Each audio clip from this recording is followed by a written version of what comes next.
Hello बच्चों, नमस्कार। कैसे हैं आप? मैं मनीष मिश्रा स्वागत करता हूं आपका ज्योग्राफी पाठशाला ऐप पर।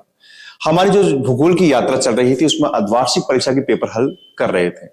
कुछ दिनों से पेपर डाल नहीं पा रहा था। उसकी कुछ समस्या है कि बेटा मेरे पास में जो संसाधन रिसोर्सेज है नहीं। कहीं मुझे वीडियो बनाने पड़ते हैं, जाकर वीडियो बनाने पड़ते हैं। आज वो मुझे मौका मिल रहा था, इसलिए मैं आपके सामने प्रस्तुत हूं। लेकिन मैं कोशिश कर रहा हूं और मैं उम्मीद करता हूं कि 4-5 दिन के अंदर ये समस्या सोल्व हो जाएगी, नेक्स्ट हफ्ते तक हो जाएगी। और फिर मैं आपके लिए निरंतर वीडियो बनाऊंगा। आपके लिए 1 महीना मैं आपके साथ लगातार रहूंगा, ये मैं आपको विश्वास दिलाता हूं। मैं आपको इसमें जो महत्वपूर्ण प्रश्न है, मैप का जो वर्क है, प्रश्न, बड़े प्रश्नों के उत्तर कैसे लिखने हैं, इन सब के बारे में एक विस्तृत चर्चा की जाएगी। आज हम लेकर आए आपके लिए अर्धवार्षिक परीक्षा पेपर हल 2023-24 नागौर जिले का है। ठीक है, तो हम पेपर शुरू करते हैं। पेपर देखिए आप, पेपर वैसा ही है। मैं आपको पहले भी कहा था कि हर क्वेश्चन पर हम चर्चा करेंगे, उसमें चर्चा हम उसके पूरे पाठ्यक्रम को लेकर चलेंगे, उस हिसाब से हम पेपर पर हम विस्तृत चर्चा करेंगे।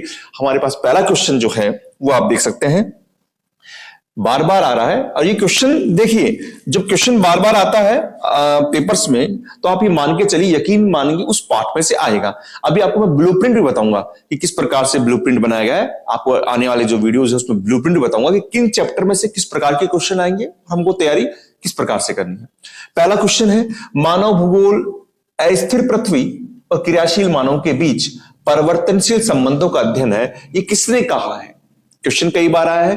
हम बात करें रेडजल, ना जी, रेडजल ने नहीं कहा है। रेडजल ने तो बताया मानव समाज और धरातल के मध्य संबंधों का अध्ययन बताया है।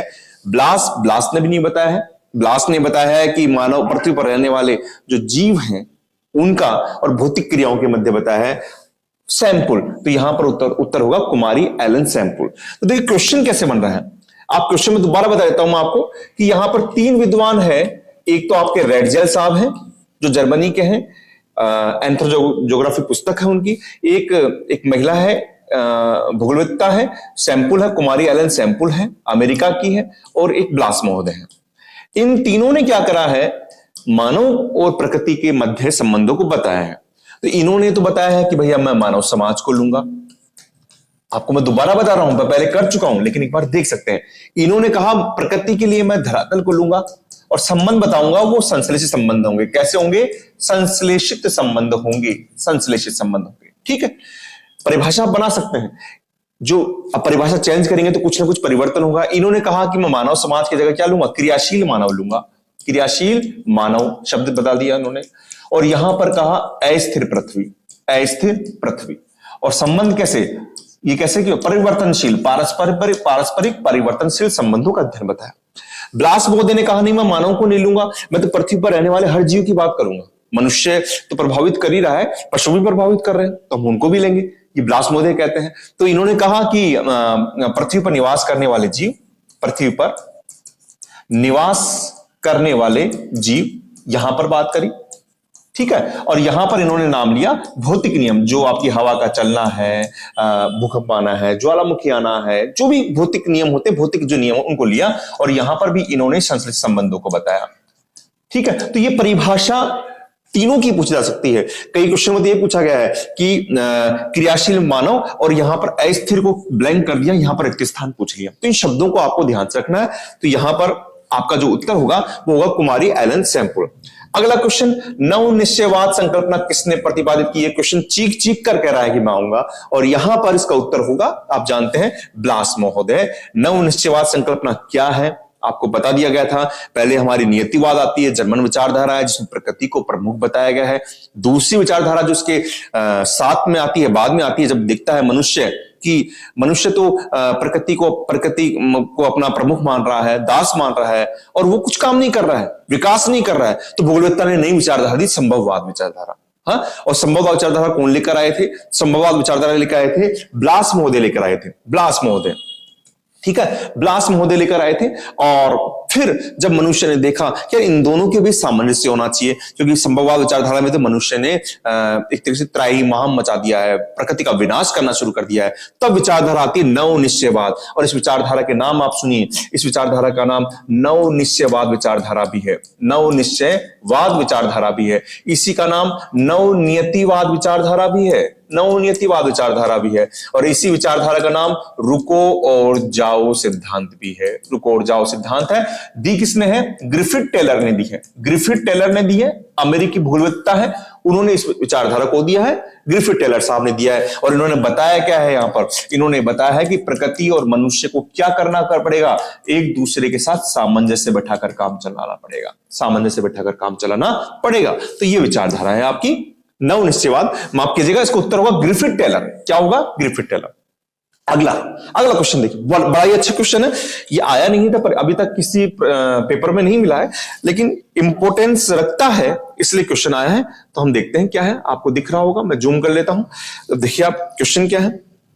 हाँ, क्वेश्चन देखिए आप, क्वेश्चन है कि एशिया में बहुत अधिक स्थानों पर बहुत कम लोग, मतलब बहुत कम स्थानों पर बहुत अधिक लोग रहते हैं, ये कथन किसका है? और ये कथन आपने पढ़ा हुआ है, ये है जॉर्ज बी क्रेसी साहब का है। जॉर्ज बी क्रेसी किनका है? जॉर्ज बी क्रेसी साहब का है ये कथन। और इसी कारण ही आप देख सकते हैं कि एशिया के अंदर विश्व की 60% जनसंख्या निवास करती है।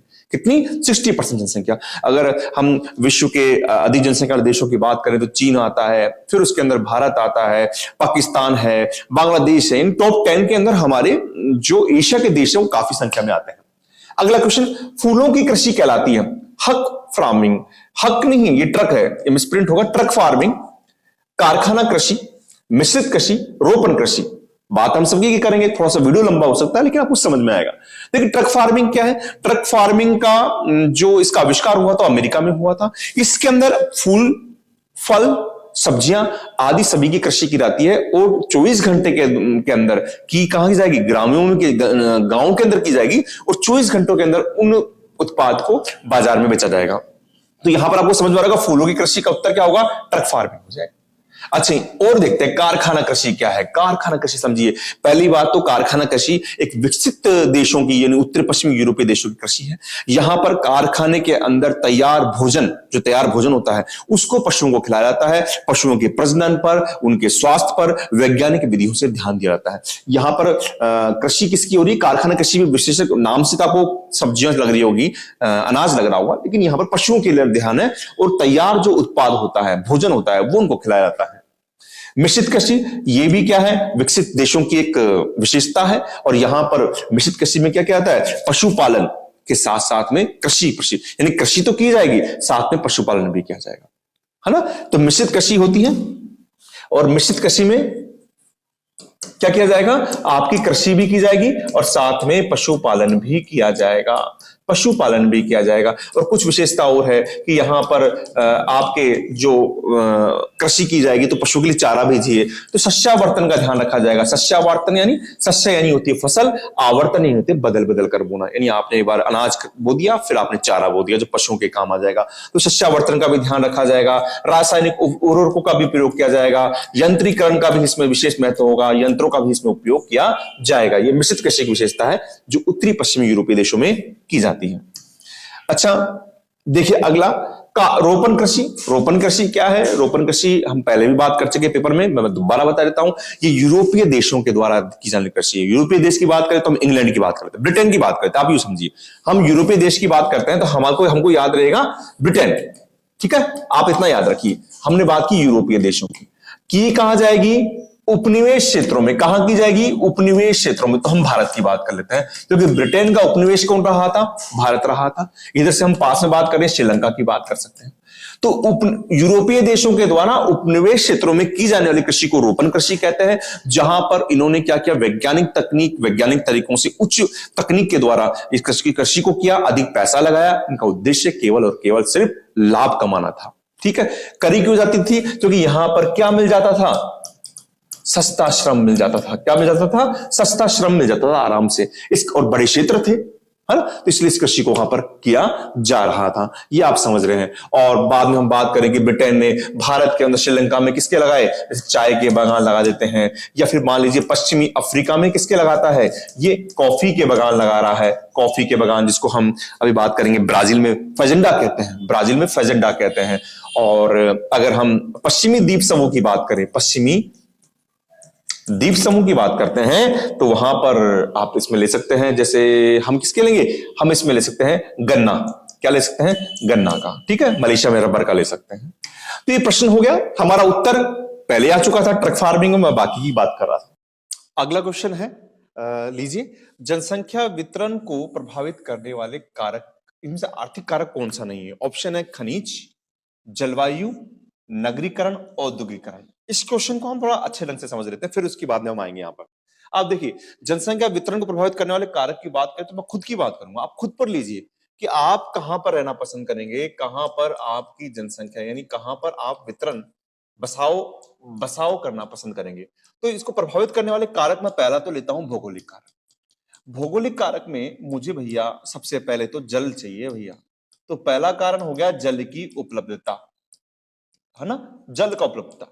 इसमें आप लिख भी सकते हैं कि हमारे पास जो हमारे आने इतिहास में हम देखेंगे जितनी भी सभ्यताओं का विकास हुआ है वो नदियों के किनारे हुआ है। सिंधु घाटी सभ्यता है, मिस्र की सभ्यता है, मेसोपोटामिया की सभ्यता है, सब नदियों के किनारे हुई है। फिर भैया मुझे क्या चाहिए, मुझे आपकी उपजाऊ मृदा चाहिए। मृदा कैसी चाहिए, उपजाऊ मृदा, मृदा, है ना, ऐसी नहीं है कि रेतीली मृदा है। मरुस्थल में कहां रहते हैं हम, ज्यादा बसावट कहां है, पूर्वी राजस्थान में ही है। अच्छा, फिर आप क्या चाहेंगे, ये सब उसके उसके प्रकार होंगे। फिर आपको जलवायु कैसी चाहिए, जलवायु अनुकूल जलवायु चाहिए, अनुकूल जलवायु, ठीक है। अच्छा, ठीक है। अच्छा, आप पर्वत पर रहना पसंद करेंगे, पहाड़ पर, पथरीले पहाड़ पर रहना पसंद करेंगे, समतल धरातल पर। तो अगला आएगा भू आकृति, आपको भू आकृति भी प्रभावित करेगी, आपको भू आकृति प्रभावित करेगी। अच्छा, इसके अलावा भैया आर्थिक कारक भी है। आर्थिक कारक में क्या है सर, आर्थिक कारक में नगरीकरण है भैया, नगरीकरण। जहां उच्च नगर होगा, आप जैसे आपके पास में कोई बड़ा नगर है तो आप वहां रहना पसंद करेंगे, क्योंकि आपको शिक्षा अच्छी मिल जाएगी, स्वास्थ्य अच्छा मिल जाएगा, रोजगार मिल जाएगा। अच्छा, नगरीकरण के अलावा क्या है सर, अच्छा, नगरीकरण के अलावा औद्योगिकरण है, ये भी आप लिख दीजिए। अच्छा, और क्या है, और खनिज है। जैसे छोटा नागपुर पठार की बात करें तो वो तो खनिज के कारण ही बस गया है, खनिजों के कारण ही उसको खनिजों का अजायबघर कहते हैं, तो वहां पर बसावट इसी कारण हुई है। अच्छा, तीसरा कारण क्या है, तीसरा कारण है सामाजिक व सांस्कृतिक कारक, सामाजिक व सांस्कृतिक कारक। और सामाजिक और सांस्कृतिक कारक में क्या आते हैं, सामाजिक सांस्कृतिक कारक में वो सभी चीजें आती है जो मनुष्य को आकर्षित करती है, उसके उसके समान भाषा के लोग, समान वेशभूषा के लोग, रीति रिवाज के लोग वहां पर आकर्षित करते हैं। सामाजिक शांति, राजनीतिक शांति जो होती है वो प्रभावित करती है। तो ठीक है, आते हैं हम क्वेश्चन पे आते हैं। खनिज बिल्कुल है, कारक नहीं है, पूछ रहा है, आर्थिक कारक नहीं है। जलवायु नहीं है, तो उत्तर हो गया जलवायु। नगरीकरण, औद्योगिकरण हमने पढ़ लिया था, अभी आपने देखा, आपने पढ़ लिया था कि नगरीकरण औद्योगिकरण है। जलवायु किसमें है, भौगोलिक कारक है। तो हमारा उत्तर हो गया, क्या हो गया, जलवायु का। नेक्स्ट क्वेश्चन, निम्न में से कौन सी रोपण फसल नहीं है। रोपण फसल मैंने बता दिया था आपको, जो यूरोपीय देश करते थे। और उन्होंने कौन सी फसल की थी, जैसे मान लीजिए रबर है, चाय है, कॉफी है, गन्ने हैं। तो देखते हैं, कॉजी, कॉजी मिसप्रिंट है, कॉफी है, ये कॉफी, ठीक है। गन्ना, बिल्कुल गन्ना भी है, ये भी है, ये भी है, रबर भी है। गेहूं नहीं है, तो आंसर होगा इसका गेहूं। कि निम्न में से कौन सी रोपण फसल नहीं है, गेहूं नहीं। नेक्स्ट क्वेश्चन, निम्न में से तृतीयक सेवा सेक्टर से संबंधित है, तृतीयक सेवा सेक्टर से संबंधित है। देखिए, अब तृतीयक व्यवसाय क्या होता है, तृतीयक सेवा सेक्टर में हम थोड़ा सा इसको पढ़ते हैं, देख लेते हैं। देखिए, तृतीयक सेवा सेक्टर की बात करें, तृतीयक व्यवसाय की बात करें, अगर आपके पास में क्वेश्चन आता है तो पहला तो ये कैसा व्यवसाय है, ये सेवा सेक्टर व्यवसाय है। कैसा व्यवसाय, सेवा सेक्टर से व्यवसाय। इसमें सेवाएं कैसी होती हैं, इसमें सेवाएं प्रत्यक्ष सेवाएं होती हैं, प्रत्यक्ष सेवाएं होती है। और क्या है सर, अरे भैया इसमें क्या होता है, उत्पादन होता है। किसका, वस्तुओं का नहीं, किसका, सेवाओं का। किसका उत्पादन होता है, सेवाओं का उत्पादन होता है। और विनिमय, विनिमय का मतलब होता है कि उन सेवाओं को पहुंचाने के लिए, एक स्थान से दूसरे स्थान पर पहुंचाने के लिए आप किस प्रकार दूरी कम कर सकते हैं। तो विनिमय तीन होती है, एक तो होता है परिवहन के द्वारा, एक होता है संचार के द्वारा, और एक होता है व्यापार के द्वारा। तो आपका क्वेश्चन देखिए, अब आप समझ में आ जाएगा आपको। परिवहन, निम्न में से तृतीयक सेवा सेक्टर संबंधित परिवहन, पहला आंसर हो गया, परिवहन हो गया। न कृषि है, कृषि प्राथमिक में, विनिर्माण ये द्वितीयक में है, आखेट ये भी प्राथमिक। तो आंसर आ गया। नेक्स्ट क्वेश्चन, उच्चतम स्तर के निर्णय लेने वाले तथा नीतियों का निर्माण करने वाले व्यवसाय होते हैं। देखिए उच्चतर, देखो प्राथमिक क्रियाकलाप क्या होता है, हमारा ऑप्शन देखा प्राथमिक, द्वितीयक, तृतीयक और पंचम। प्राथमिक क्रियाकलाप की बात करें बच्चों तो आपको पता होगा कि जब हम प्रकृति से प्राप्त कोई मतलब कच्चा माल होता है सीधा ही उपभोग में ले लेते हैं, उसे प्राथमिक क्रियाकलाप कहते हैं। जंगल से लकड़ी लेकर आ गए, प्राथमिक क्रियाकलाप हो गया। जब आप मशीनों के द्वारा, हाथ के द्वारा उस प्राथमिक उत्पाद जो कच्चा माल लेकर आए उसका रूप परिवर्तन करके उसका मूल्य बढ़ा देते हैं, द्वितीयक क्रियाकलाप में आता है। जैसे आपने उस लकड़ी की कुर्सी बना दी। तृतीयक में आपको बताया, सभी बताया, सेवाएं आती हैं। चतुर्थक में क्या आता है, चतुर्थक के अंदर आता है अप्रत्यक्ष सेवाएं, जिनका आपको सीधा संबंध नहीं होता है। जैसे स्कूल में जो बाबूजी हैं, वो हॉस्पिटल में आप गए, इलाज कराने गए हैं, लेकिन आप अस्पताल के बाबू से मिलेंगे क्योंकि उससे पर्ची कटवाएंगे, आपका सीधा संबंध नहीं है, लेकिन वो बीच में कनेक्टिविटी का काम कर रहा है, तो वो आपका चतुर्थक सेवाओं में आ गया। इसमें अनुसंधान भी आते हैं। और जो उच्च स्तर के कार्य होते हैं, जिसमें आपके नीति निर्माण कार्य होते हैं, या हम बात करें उच्चतम स्तर के निर्णय लेने वाले सरकार, जो निर्णय लेती कौन देती, सरकार लेती है। जज आएंगे इसके अंदर, सरकार आएगी, वो सब किसमें आएंगे, वो पंचम क्रियाकलाप में। तो इसका उत्तर होगा पंचम क्रियाकलाप। ठीक है, आइए नेक्स्ट क्वेश्चन में देखते हैं, अरवारी क्या है। अरवारी क्या है, देखिए मैं आपको एक क्वेश्चन करने का तरीका बताता हूं। ये क्वेश्चन 1 नंबर का है। अब आप अरवारी लिखेंगे तो आज हम यू कोशिश करते हैं, अब की बार हम 1 नंबर के क्वेश्चनों का आंसर इस प्रकार देंगे। आपको क्या लिखना है, अरवारी। ठीक है, और आप कम से कम शब्दों में कितना बता सकते हैं। तो अरवारी क्या है, पहले तो आप लिखेंगे ये क्या है, जल संभर कार्यक्रम है। ये क्या है, जल संभर कार्यक्रम है। ठीक है, दूसरा पॉइंट बना दिया आपने। ये कहां पर है, ये कहां पर चलाया गया है, ये चलाया गया है अलवर, राजस्थान में चलाया गया है। किस नाम से चलाया गया है, अरवर पानी संसद। अरवर पानी संसद के नाम से चलाया गया है। तो आपका 1 नंबर का प्रश्न है, आपने ज्यादा नहीं लिखा लेकिन आपने डिटेल्स दे दी। अच्छा, आपके पूछे जल संभर कार्यक्रम क्या है, इसमें किया क्या जाता है, इसमें अलवणीय जल, अलवणीय जल, या हम जिस कैसा अलवणीय जल, जैसे मान लीजिए हम बात करें धरातलीय जल, धरातलीय प्लस भू या भूमिक जल, उसका संरक्षण का कार्य, संरक्षण का कार्य होता है। तो आप इस तरीके से 1 नंबर के प्रश्न का उत्तर दे सकते हैं। आपने जो ज्यादा पॉइंट लिख दिए, आप 2 या 3 पॉइंट के हिसाब से, अब जैसे यूं लिखे, हम यूं लिखे, समझिए आप यूं लिखेंगे, अरवारी पानी संसद जल संभर कार्यक्रम है जो राजस्थान के अलवर जिले में चलाया गया है। ठीक है, बड़ी लाइन हो गई।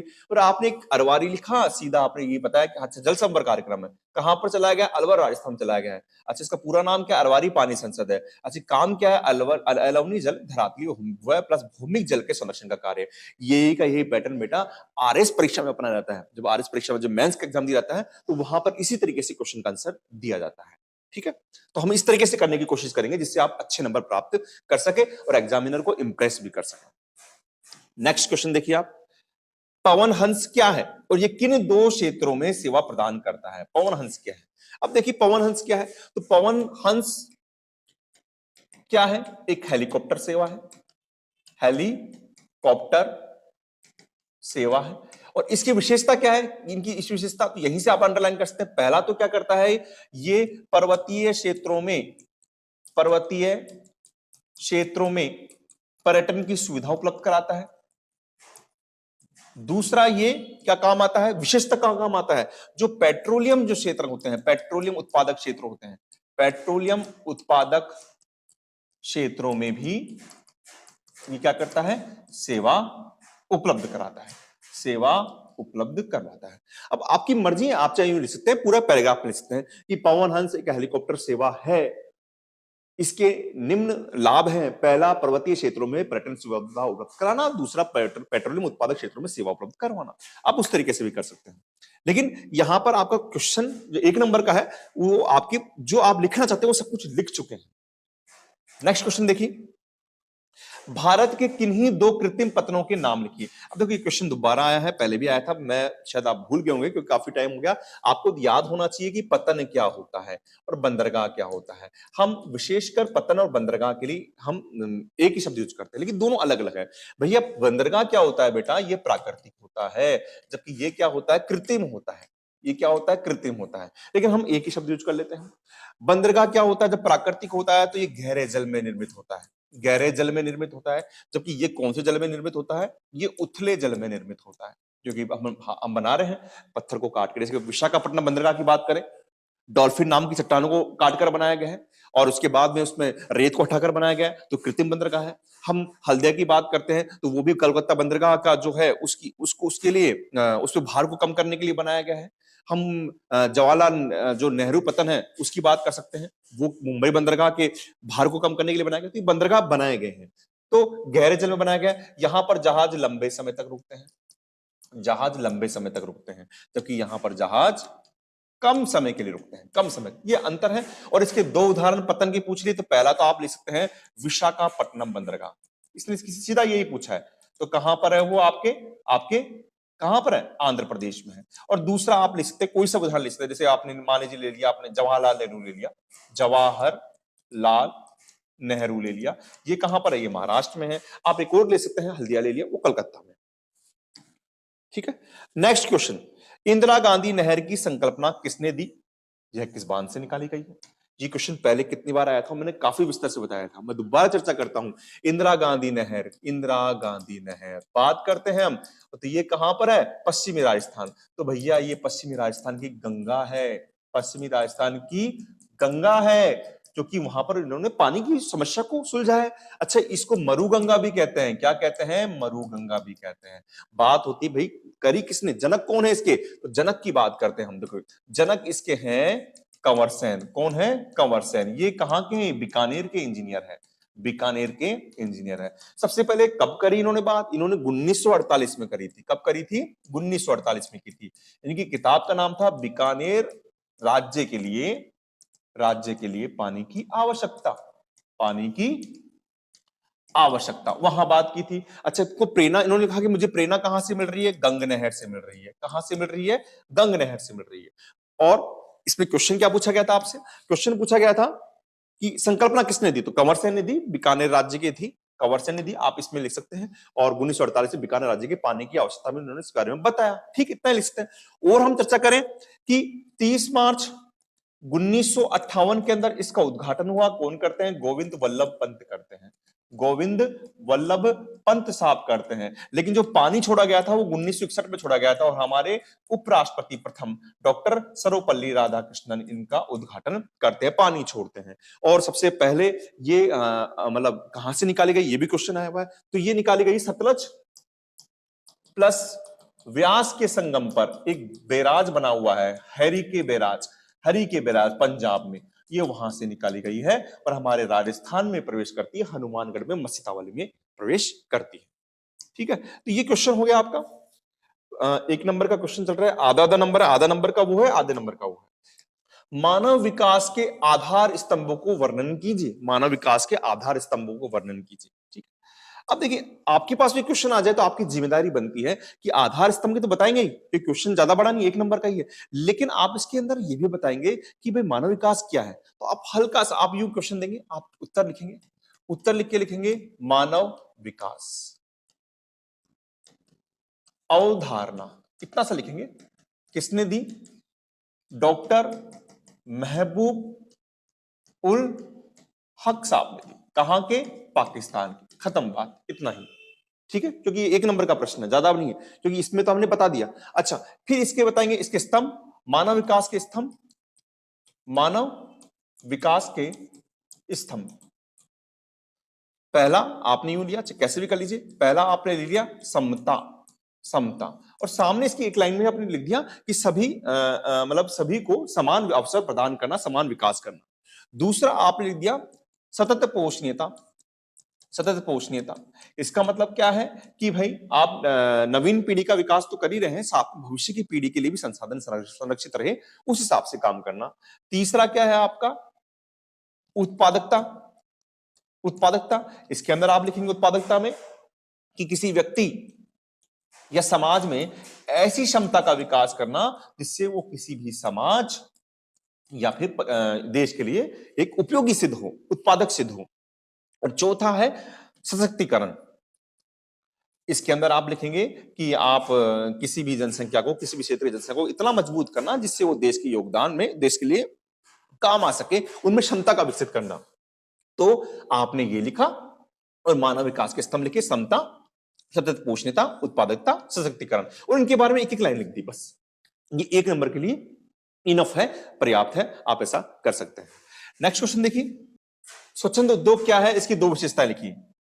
स्वच्छंद उद्योग क्या है 1 नंबर का, और उसकी 2 विशेषता लिखिए। यह है, देखिए स्वच्छंद उद्योग क्या होता है, आप ये समझेंगे कि स्वच्छंद उद्योग ऐसे उद्योग होते हैं जो कच्चे माल, बाजार व श्रम पर आश्रित नहीं होते हैं या श्रम पर निर्भर नहीं होते हैं। उनके लिए कच्चा माल हम कहीं से भी प्राप्त कर सकते हैं। तो इसकी विशेषता क्या होगी, स्वच्छंद उद्योग वे उद्योग होते हैं जो कच्चा माल, बाजार या श्रम पर निर्भर नहीं होते हैं। अब इनकी विशेषता क्या हो सकती है, इनकी विशेषता पहले लिख सकते हैं कि इनकी स्थापना कहीं पर भी की जा सकती है, कहीं पर भी की जा सकती है। पहली विशेषता ये हो गई। दूसरी विशेषता क्या हो सकती है कि ये उद्योग प्रदूषण नहीं फैलाते हैं, ये उद्योग प्रदूषण नहीं फैलाते हैं। क्या प्रदूषण होगा, कोई प्रदूषण नहीं होगा। तीसरा, आपने 2 विशेषता पूछी और भी ले सकते हैं आप इसके अंदर कि यहां मतलब इन उद्योगों में सड़क परिवहन महत्वपूर्ण व्यापार का साधन होता है, महत्वपूर्ण व्यापार का साधन होता है। सड़क परिवहन इसमें महत्वपूर्ण व्यापार का साधन होता है। इनकी स्थापना कहीं पर भी की जा सकती है। इसी कारण इनको क्या कहते हैं, दूसरा नाम, इसका नाम क्या है, इसी कारण इनको फुटलूज, फुट का मतलब पांव, यानी ल्यूज, यानी कहीं पर भी स्थापित कर सकते हैं, इनको फुटलूज उद्योग भी कहते हैं। उदाहरण आप कर सकते हैं जैसे इलेक्ट्रॉनिक उद्योग, और दूसरा आप कर सकते हैं मोबाइल उद्योग। तो आपको 1 नंबर का अलग से बनाना है पहले तो, कि स्वच्छंद उद्योग वे उद्योग होते हैं जो कच्चा माल, बाजार, श्रम पर निर्भर नहीं करते हैं, इनकी स्थापना कहीं भी की जा सकती है। और फिर चाहे आप इसको इधर डाल दीजिए और ये 2 विशेषता आप यहां पर बता सकते हैं। नेक्स्ट क्वेश्चन, भारत में गैरिसन नगरों की 2 विशेषताएं, 2 उदाहरण।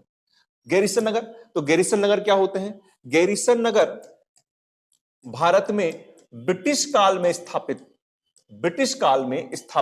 वो नगर है जो सैनिक या सुरक्षा के हिसाब से या सामरिक महत्व के अनुसार स्थापित किए गए। क्या लिखेंगे आप, गैरिसन नगर ब्रिटिश काल में स्थापित वो नगर हैं जो सामरिक सुरक्षा की दृष्टि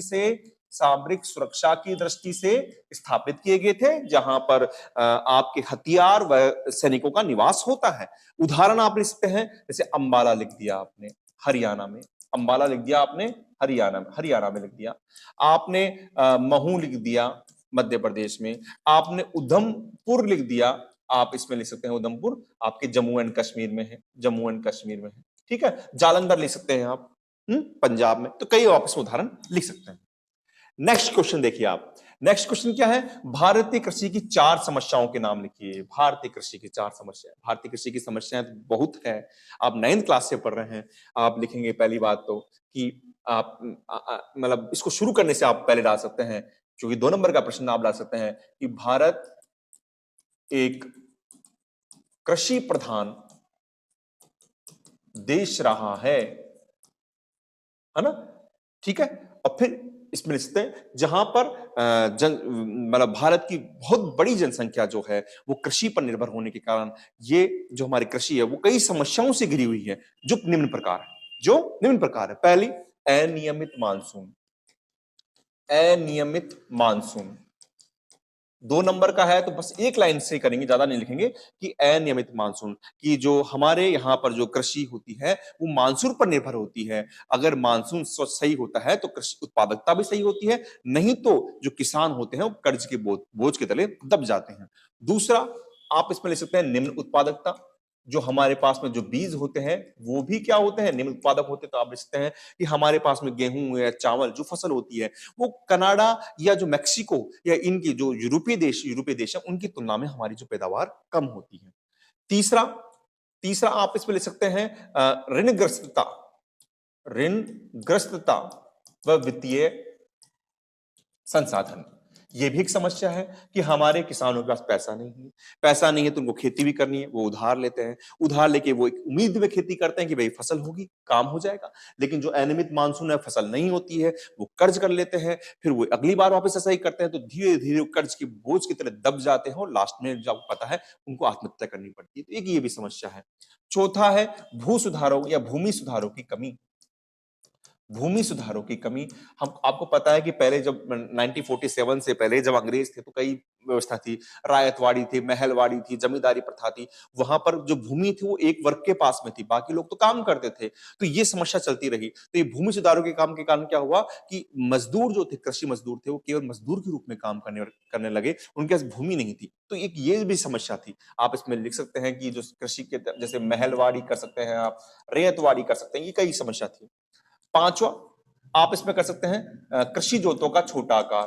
कृषि जोतों का छोटा आकार, ये भी बहुत बड़ी समस्या है। आपके पास में किसान है, उसके पास में 1 बीघा है, उनका परिवार बढ़ रहा है, फिर उसका भी विभाजन होने लग गया, उसका विभाजन होने लग गया। समस्या ये होती है कि प्रति व्यक्ति उत्पादन बहुत कम होता है। प्रति व्यक्ति उत्पादन बहुत कम होता है। छठवां आपके पास में आप यहां पर कर सकते हैं कि आपके जो बेरोजगारी, अल्प बेरोजगारी कर सकते हैं आप। अल्प बेरोजगारी। अल्प बेरोजगारी का मतलब कि भाई किसान काम करता है और जो मजदूर काम करते हैं वो 6 महीने काम करते हैं, जब तक फसल होती है तब तक काम करते हैं, जब आपको जुताई के लिए चाहिए, आपको बुवाई के लिए चाहिए, कटाई के लिए चाहिए, तब काम करते हैं, उसके बाद वो बेरोजगार हो जाते हैं। तो ये भी एक समस्या है। सातवीं है भूमि का निम्नीकरण। भूमि का निम्नीकरण।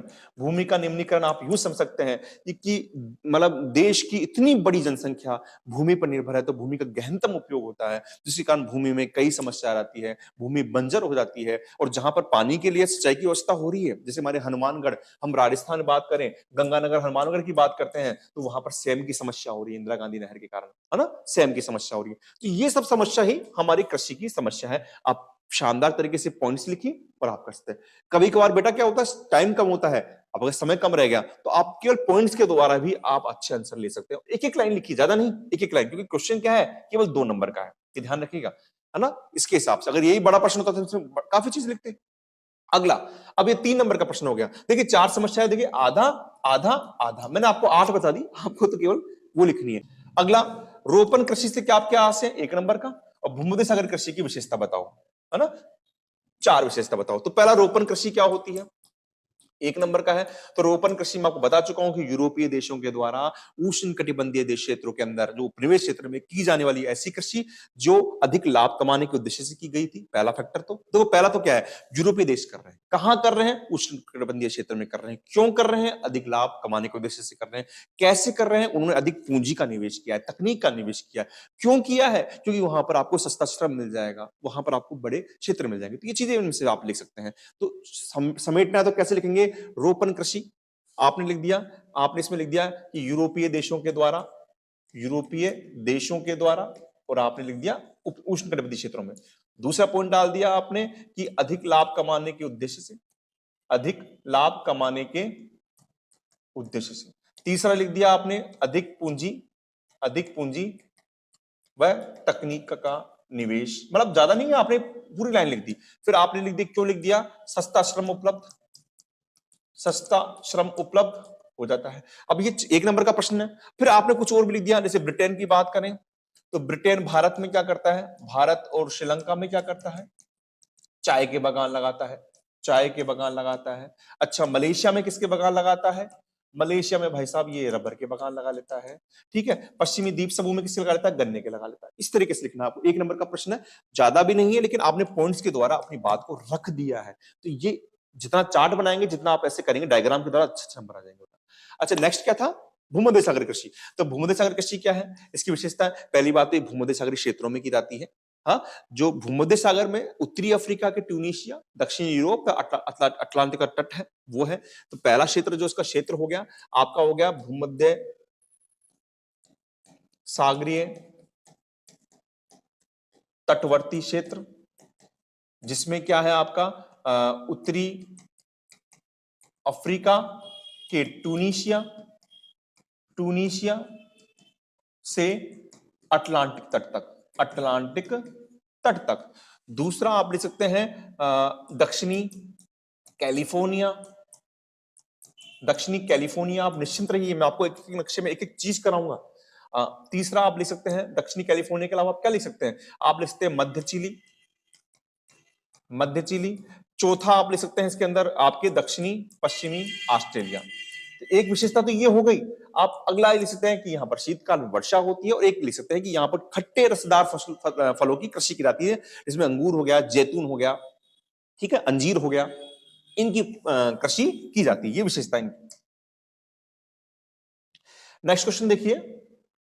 हाँ जी, जनसंख्या वितरण को प्रभावित करने वाले 3 आर्थिक कारकों का वर्णन कीजिए। अभी बात की थी मैंने आपको, जब मैंने एक चार्ट बनाया था, आपको एक चार्ट बनाया था, आप देखिएगा। हाँ, देखिए इसमें मैंने पूरा चार्ट बनाया था। अब ये हो रहा है आर्थिक कारक, आर्थिक कारक का वर्णन करना है। तो आपका क्या बनता है, क्योंकि क्वेश्चन आपका बड़ा है, तो पहले तो आप ये पूरा चार्ट बनाएंगे, कुछ नहीं लिखेंगे, फिर आप आर्थिक कारक लिखेंगे। नगरीकरण, तो आप लिखेंगे कि नगरीकरण प्रारंभ काल से मनुष्य या जनसंख्या को आकर्षित करता रहा है, क्योंकि वहां पर आपको उच्च शिक्षा, अच्छी शिक्षा, अच्छा स्वास्थ्य, अच्छे रोजगार के अवसर मिल जाते हैं। जैसे हम बात करते हैं कि हमारे जो भारत में मुंबई है, आपके दिल्ली है, चेन्नई है, कोलकाता, जो बड़े महानगर हुए हैं, वो हमेशा से जनसंख्या के आकर्षण का केंद्र रहे। फिर आप लिख सकते हैं औद्योगिकरण।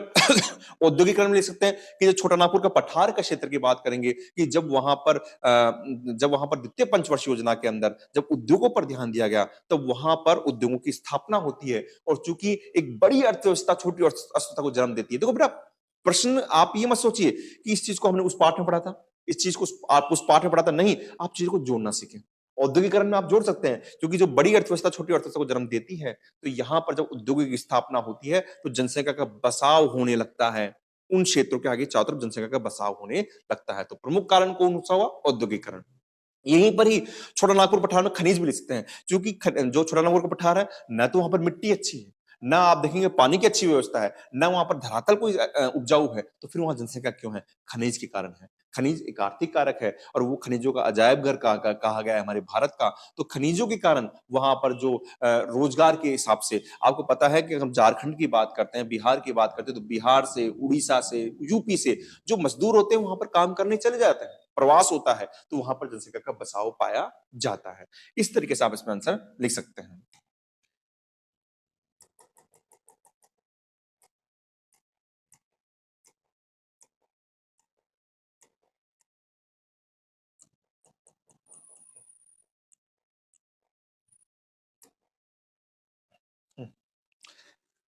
नेक्स्ट क्वेश्चन देखिए। मुझे उम्मीद है कि आपको समझ में आ रहा होगा। जनसंख्या वितरण को प्रभावित करने वाले कारक, पहले चारों चार्ट बनाएंगे, फिर उसके बाद में एक एक कारक का, आपका नगरीकरण का 1 नंबर का हो गया, फिर उसके बाद में आपका औद्योगिकरण हो गया, फिर खनिज हो गया। और आप इसमें उदाहरण भी दीजिए ना, आप जर्मनी के रूहर्स के कोयला क्षेत्र का उदाहरण दे सकते हैं। जो आज के टाइम तो वो चलो वहां पर अब उद्योग नहीं है, अलग अर्थव्यवस्था हो गई है, लेकिन जो जर्मनी का जो रूहर का कोयला क्षेत्र है, वो इसी कारण ही एक जनसंख्या का बसाव का केंद्र रहा था। ठीक है, आप औद्योगिकरण में आप लिख सकते हैं जापान का कोबे ओसाका क्षेत्र लिख सकते हैं आप, है ना। तो कई चीजें को उदाहरण दे सकते हैं, जितना उदाहरण देंगे, जितना लिखेंगे, वहां पर नंबर अच्छे आने की संभावना है। अब टिप्पणी, थोक व्यापार, हर क्वेश्चन एक एक नंबर का है। थोक व्यापार, देखिए थोक व्यापार में टिप्पणी क्या करेंगे आप। थोक व्यापार क्या होता है, थोक व्यापार जो बड़े व्यापारी या बिचौलियों के द्वारा, बिचौलिया क्यों कहा गया, बिचौलिया क्यों कहा गया, समझिए आप कोई चीज खरीदने जा रहे हैं, आप फुटकर व्यापार से लेंगे, जो पास में दुकान है, लेकिन उसने किससे लिया, उसने उससे लिया, तो वो बीच में है हमारे, है ना, तो इसलिए बिचौलिया कहा गया है। तो बड़े व्यापारी बिचौलियों के द्वारा किया जाता है। यहां पर क्या किया जाता है कि जो फुटकर व्यापारी होते हैं, फुटकर व्यापारी जो होते हैं, वो थोक व्यापारी से उधार माल लेते हैं। क्या लेते हैं, उधार माल लेते हैं, और फिर जब उसको बेच देते हैं तो उसको वापस दे देते हैं। यानी वो थोक व्यापारी की पूंजी पर ही व्यापार करते हैं। और इसके अंदर यहां पर एक लाइन और आ सकती है कि ये क्या कर लेते हैं कि एक वस्तु या का कम दामों पर क्या कर लेते हैं, भंडार गृहों में संग्रहण कर लेते हैं। भंडार गृहों में क्या कर लेते हैं, संग्रहण कर लेते हैं। जैसे भंडार गृह भी 2 प्रकार के होते हैं, विभागीय भंडार और श्रृंखला भंडार। तो आप क्या लिखेंगे, थोक व्यापारी बड़े व्यापारी या बिचौलिया व्यापारी होते हैं, और ये क्या करते हैं, फुटकर व्यापारी को उधार माल देते हैं। फुटकर व्यापारी उनकी पूंजी पर ही व्यापार करते हैं, और ये एक वस्तु का कम दामों पर भंडार गृहों में संग्रहण कर लेते हैं। अगला है आपका औद्योगिक पतन। देखिए औद्योगिक पतन क्या होते हैं, ये समझिए आप। औद्योगिक पतन औद्योगिक पतन क्या होते हैं? ये परिवर्तन पतन व्यापार के विषय आधार पर तीन प्रकार के होते हैं, एक तो औद्योगिक पतन, एक विस्तृत पतन और एक व्यापारिक पतन। तो औद्योगिक पतन क्या होते हैं? ये नौ भार वस्तुओं का परिवहन करते हैं, नौ भार वस्तुओं का परिवहन करते हैं, और इसमें आप उदाहरण लिख सकते हैं जैसे अनाज है, चीनी है, जो बड़ी मात्रा में होती है ना, इस तरीके से। तो ये होते हैं औद्योगिक पतन, जो नौ भार वस्तुओं का परिवहन करते हैं। नेक्स्ट क्वेश्चन आपका व्यापार संतुलन क्या होता है? व्यापार संतुलन क्या होता है? ये आपका अंतिम प्रश्न है। नहीं, फिर आगे भी है। व्यापार संतुलन क्या होता है, समझिए आप। देखिए, व्यापार संतुलन क्या होता है कि किसी भी देश में व्यापार संतुलन उसके आयात मूल्यों और निर्यात मूल्यों के आधार पर तय किया जाता है। जब किसी वस्तु, किसी भी देश का, आप क्या लिखेंगे? व्यापार संतुलन किसी भी देश में उसके आयात मूल्य व निर्यात मूल्य के आधार पर तय किया जाता है, निर्धारित किया जाता है। जब आयात मूल्य आपके निर्यात मूल्य से ज्यादा होता है, आप समझिए आप क्या होता है आयात का मतलब। निर्यात का मतलब क्या होता है कि आपने वस्तु बेची, पैसा आपकी जेब में है। आयात का मतलब आपने वस्तु मंगाई तो दिया ज्यादा है। जब आयात मूल्य ज्यादा है, यानी आपने वस्तु ज्यादा मंगाई है, यानी सामने वाले देश को ज्यादा पैसा दिया है, तो बताइए आपका धनात्मक होगा या ऋणात्मक होगा? पैसे जेब में होंगे या नहीं होंगे? नहीं होंगे, क्योंकि आपने पैसा दे दिया, आपने वस्तुएं खरीदी ज्यादा है। इसका मतलब खरीदना, इसका मतलब बेचना। वस्तुएं, इसका मतलब क्या है? खरीदना। खरीदने का तो मतलब पैसा ज्यादा दोगे, और इसका मतलब होता है बेचना। तो आप जब खरीद ज्यादा रहे हो तो पैसा गया, तो ये होता है, इसको बोलते हैं हम ऋणात्मक भुगतान व्यापार संतुलन। और जब आपका निर्यात मूल्य ज्यादा होता है, निर्यात मूल्य आयात मूल्य से ज्यादा होता है, आयात मूल्य से ज्यादा होता है, तो इसको बोलेंगे धनात्मक भुगतान व्यापार संतुलन। ठीक है, तो आपको इसमें ये लिखना है कि इसका आयात मूल्य और निर्यात मूल्य के आधार पर तय किया जाता है। उदाहरण भी 2018 की परीक्षा में एक प्रश्न आया था, आप ध्यान रखिएगा। उसमें दे दिया कि हमारे मतलब भारत का 2011 के अंदर गेहूं का जो निर्यात मूल्य इतना रहा और उसका उसका आयात मूल्य इतना रहा। तो बताइए वहां पर किस प्रकार का व्यापार संतुलन, धनात्मक या ऋणात्मक? वहां पर आयात ज्यादा था, इसलिए उसका उत्तर था ऋणात्मक भुगतान व्यापार संतुलन। तो प्रश्न कैसे भी बन सकते हैं, थोड़ा सा आप ध्यान रखिएगा। लास्ट क्वेश्चन, सतत पोषणीय विकास से आप क्या समझते हैं? और साथ में इसमें जोड़ दिया गया भूमि निम्नीकरण के कारण वो उपायों का वर्णन कीजिए। देखो, तीन प्रश्न हो गए। सतत पोषणीय विकास से आप क्या समझते हैं? 1 नंबर का। भूमि निम्नीकरण के कारण 2 नंबर का। इसके उपाय 3 नंबर का। तो पहली बात, तो सतत पोषणीय विकास क्या होता है? आप जानते हैं कि भविष्य की, जो वर्तमान की पीढ़ी अपनी आवश्यकताओं की पूर्ति इस प्रकार करे कि भविष्य की पीढ़ी के लिए संसाधन संरक्षित हो, उसे सतत पोषणीय विकास कहते हैं। इसकी जो पहली जो व्याख्या की गई थी, वो संयुक्त राष्ट्र संघ की संस्था है WECD, विश्व पर्यावरण विकास आयोग ने इस सतत पोषणीय विकास की परिभाषा दी थी।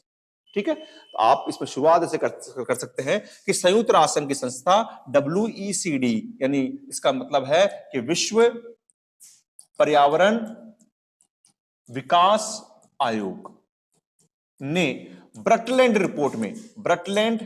रिपोर्ट में संयुक्त राष्ट्र सतत पोषणीय विकास की परिभाषा दी, जिसमें उन्होंने बताया कि वर्तमान पीढ़ी की आवश्यकताओं की पूर्ति के लिए करते हुए भविष्य की पीढ़ी के लिए संसाधन को संरक्षित करना क्या कहलाता है? सतत पोषणीय विकास कहलाता है। अब भूमि निम्नीकरण क्या है, समझिए आप। हमारी भूमि एरी, जनसंख्या का दबाव बहुत ज्यादा है, समझिए आप, जनसंख्या बहुत ज्यादा है, तो भूमि का क्या करना पड़ेगा? हमको गहनतम उपयोग करना पड़ेगा। क्या करेंगे? गहनतम उपयोग करेंगे, ज्यादा उपयोग करेंगे, तो भी समस्या उत्पन्न होगी। समस्या क्या उत्पन्न होगी? भूमि के अंदर क्या हो जाएगी? लवणता आ जाएगी। ठीक है ना, भूमि में क्या हो जाएगी? क्षारीयता आ जाएगी। ठीक है, भूमि क्या हो जाएगी? बंजर हो जाएगी। तो यही भूमि निम्नीकरण है। तो कारण क्या है और ये क्यों होता है? भूमि, समझिए आप, पहले तो आप लिखेंगे भूमि निम्नीकरण, तो आप लिखेंगे कि जब किसी क्षेत्र पर जनसंख्या का दबाव ज्यादा होता है तो उसका गहनतम उपयोग किया जाता है, जिससे भूमि लवणता, भूमि क्षारीयता, बंजर आदि समस्या उत्पन्न होती है। और इसके दो कारण है। पहला तो है प्राकृतिक जनित कारक, कारण पूछ रहा है वो, तो पहला तो है प्राकृतिक जनित कारक, जिसमें हम लिख सकते हैं जैसे मान लीजिए बंजर भूमि है पहले से ही, कोई पर्वत है, ठीक है, कोई मरुस्थल है, यह आप इसका आ सकता है। और मानव जनित कारक, मानव जनित कारक, इसमें आप ले सकते हैं जैसे मान लीजिए आपकी हो गई स्थानांतरित कृषि हो गई, स्थानांतरित कृषि हो गई, ठीक है ना। आपके रासायनिक उर्वरकों का प्रयोग हो गया, आप इसमें लिख सकते हैं स्थानांतरित हो गई, रासायनिक उर्वरकों का प्रयोग हो गया, वनों का कटाव हो गया, ये सब इसमें आ सकता है। इनके रोकने के उपाय बिल्कुल आसान है। पहला तो स्थानांतरित कृषि पर प्रतिबंध लगा दीजिए। दूसरा लिख दीजिए आप जो अनियंत्रित चारागाह, अनियंत्रित आप यहां लिख सकते हैं, इसमें लिख सकते हैं कि अनियंत्रित पशुचारण, अनियंत्रित अनियंत्रित पशुचारण, तो इसी को रोक दीजिए। तो इसके उपाय में क्या हो जाएगा, उपाय में पहला उपाय तो हो जाएगा आपके पास में अनियंत्रित पशुचारण पर रोक। दूसरा उपाय क्या हो जाएगा आपका, दूसरा उपाय जाएगा कि चारागाह का जो चारागाह है उसका प्रबंधन किया जाए। तीसरा उपाय आपका क्या हो जाएगा कि जो मरुस्थल है, जो भी मरुस्थल, जैसे हम पश्चिमी राजस्थान की बात करें, उसके चारों उसके क्या हो जाए, उसके सहारे क्या हो जाए, वन आवरण हो जाए, वनापोरण हो जाए, वन को उगाया जाए। चौथा अब हो जाए जैविक खेती, क्या की जाए, जैविक खेती की जाए, ठीक है ना। मरुस्थलों को उसके विस्तार को रोका जाए। तो कई प्रकार के कारण हो सकते हैं, भूमि के निम्नीकरण और उसके उसमें क्षारीयता को करने के लिए जिप्सम मिलाया जाए, तो कई प्रकार के इसमें उपाय हो सकते हैं। हाँ तो बेटा आपका पेपर हो चुका है, मुझे उम्मीद है कि आपको समझ में आया होगा। ये नागौर जिले का पेपर है। मैं कोशिश करूंगा कि 4-5 दिन में पेपर बनाते रहे, रेगुलर बनाते रहे। मेरे पास बेटा संसाधनों का थोड़ा समस्या है। मुझे जब ये चीजें उपलब्ध होती है तो मैं बना पाता हूँ वीडियो, लेकिन फिर भी कोशिश कर रहा हूँ और अगले हफ्ते में कोशिश कर रहा हूँ कि आपके निरंतर वीडियो बनाता रहूं। उसके लिए भी मेरा प्रयास चल रहा है। आप बस देखते रहिए वीडियो। अभी इन 3-4 दिन के अंदर हम अर्धवार्षिक परीक्षा के पेपर डालेंगे। पुराने पेपर को आप देखिए और आप यकीन मानकर चलिए कि इन पेपर से बाहर कुछ नहीं आएगा, सारे क्वेश्चन यहीं से बनेंगे, है ना।